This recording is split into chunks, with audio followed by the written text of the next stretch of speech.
ఒక కుర్రాడు తన నాన్నతో కారులో ప్రయాణిస్తుండగా 110 స్పీడ్లో ఓ కారు పక్కనుంచి దూసుకుపోయింది. కుర్రాడు అన్నాడు, నాన్నా, నువ్వు ఎందుకు స్లోగా వెళ్తున్నావు? దానికి నాన్న నవ్వుతూ, ఇది బడ్జెట్ కారు, ఇది 70 నుంచి 80 వరకు స్పీడ్కే సరిగ్గా ఉంటుంది.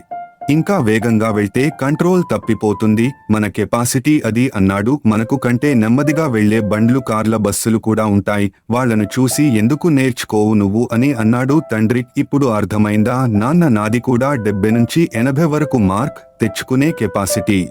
ఎవడో ఒక 100 మార్కులు తెచ్చుకున్నాడని వాళ్ల కెపాసిటీ బహుశా 95 ఉండొచ్చు. నా కెపాసిటీ 70 నుంచి 80 వరకు మాత్రమే. దయచేసి వేరే వాళ్లతో కంపేర్ చేయొద్దు నాన్న అన్నాడు. తన కొడుకు నేర్పించిన పాఠం తండ్రి హృదయానికి బుద్ధి కలిగింది. మనం కూడా పిల్లల మార్కులను ఇతరులతో పోల్చవద్దు. ప్రతి పిల్లాడి సామర్థ్యం భిన్నమైనదని గుర్తించి ప్రోత్సహించండి. మీ పిల్లల ప్రతిభను గౌరవించండి.